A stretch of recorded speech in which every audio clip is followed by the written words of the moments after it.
Hey friends, it's Mr. Lester. Are you ready for another snacking story? Me too. I'm dressed pretty warm today because we are reading a story about Alaska, and it's pretty cold up there. The story is The Salmon Princess, an Alaska Cinderella story. Come on, let's go. The Salmon Princess, an Alaska Cinderella story.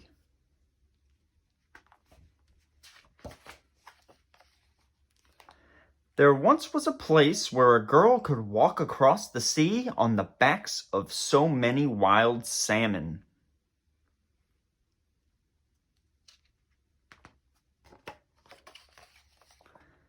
It was here in the southeast Alaska, a fisherman, his wife, and their daughter called home.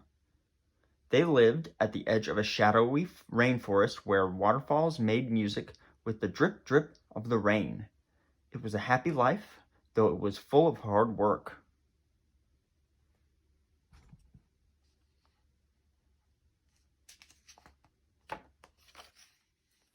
While the fisherman plucked fish from his nets, mother and daughter smoked salmon on the beach.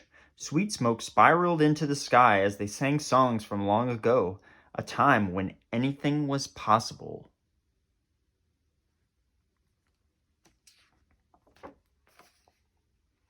One winter, the mother died suddenly. Cold rain poured from the sky. The daughter's tears ran rivers of sadness into the salty sea.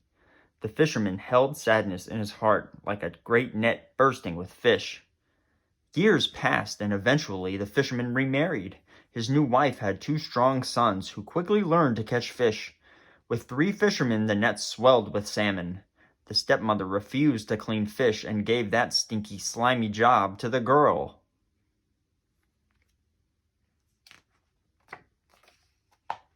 The girl's name was Cinder, because of her smoky gray eyes that sparked like fire. Cinder had a favorite place in the forest at the base of an ancient cedar tree. She went there to smoke salmon the way her mother had taught her. When the fisherman looked into his daughter's eyes, it wasn't the spark he saw, but the memory of the girl's mother looking at him. He buried his grief with more and more fish as the years drifted by.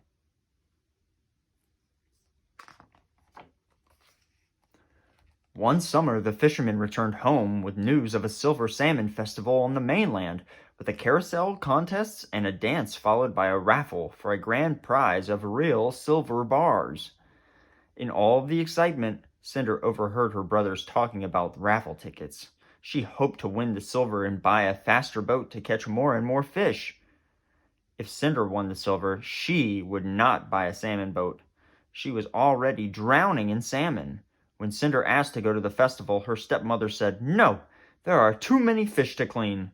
Her father sadly said, "There are indeed all those fish." She wanted to go to the dance more than anything she had ever wanted before.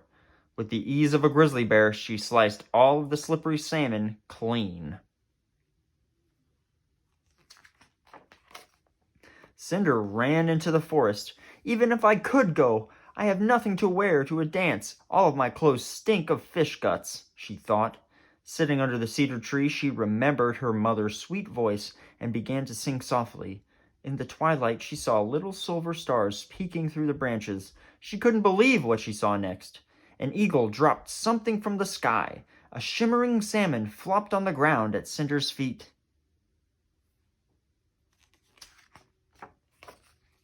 As soon as she picked it up, she realized it was a shiny green dress sewn with silver threads fit for a princess. "Cinder," said the eagle, "anything is possible. Go to the dance, but remember you must return the dress before dawn. The silver will disappear in the light of day." Cinder slipped into the silver dress and looked up to thank the eagle, but it was gone. Then she looked down at her Sitka slippers, the heavy rubber boots that Southeast Alaskans wore. Luckily, the dress covered her boots.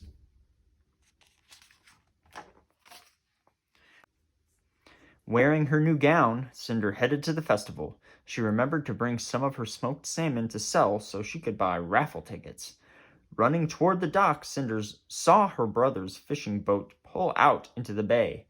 "I'll hop across on the swimming salmon if I have to," she vowed. Then, seeing the skiff, Cinder jumped in and started it up just as she had seen her father do 1,000,000 times. The skiff pushed across the waves, its phosphorescent wake glowing like a train of great wedding gown.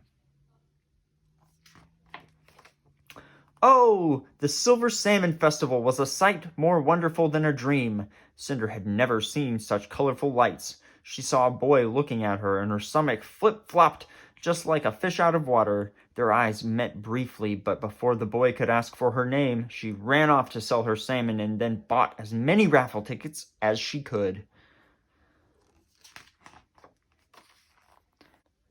Cinder found a long line of dancers and jumped in. When the boy saw the girl's wild red hair and smoky gray eyes that sparkled, he was hooked. Circling left, circling right, Cinder and her dance partner spun like the hands of a clock. In her long hair he smelled smoke as they twirled into the night. At the glimmer of first light, Cinder suddenly remembered the eagle. She sprinted off the dance floor and down to the dock toward her skiff. Her boot caught in the net, and as she wrestled with it, she dropped the raffle tickets. Cinder hopped into the skiff and hurried across the bay to return the dress, leaving her boot behind. The boy followed her to the dock. First he found the lone boot and then the raffle tickets, but the girl was gone. Back at the festival, one of the girl's tickets held the winning number, and there were only 24 hours to collect the prize. He had to find her, but everyone wore those big rubber boots. It would be nearly impossible to find a match. The girl could be on any one of the 100 islands. The boy searched every island and every bay and was about to give up when an eagle circling overhead led him to a dock. On shore, he announced that he was looking for a girl with sparkling eyes who had won a prize. Cinder's father was confused and her stepmother laughed. "The only girl who lives here is covered in fish slime."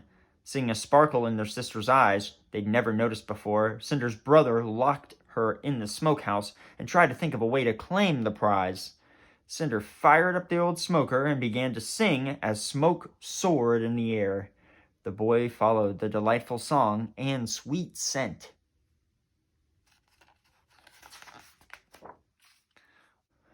Unlocking the smokehouse door, he saw the girl he had been searching for. The boy smiled and Cinder's heart skipped like a smooth rock across water. "Cinder?" her father called out, looking for her. "Cinder, she's my Cinderella." The boy cheered and offered her the boot. It fit, and Cinderella collected her prize of silver bars. She learned that the boy's father owned King Salmon Cannery. "So that makes you a salmon prince," she giggled. When they married, Cinderella became the Salmon Princess, and they lived happily ever after. Cinderella's stepmother was stuck cleaning salmon, so she went back to the lower 48. The brothers ended up at the salmon cannery working long, hard hours cleaning salmon. Cinderella forgave her father, and he lived a long and happy fisherman's life on a healthy diet of salmon. With the silver she had won, Cinderella bought a homestead up north in the interior. She and the prince farmed prize-winning cabbages bigger than any salmon and had 3 daughters. Cinderella taught them to sing her mother's songs and to believe that anything is possible. The end.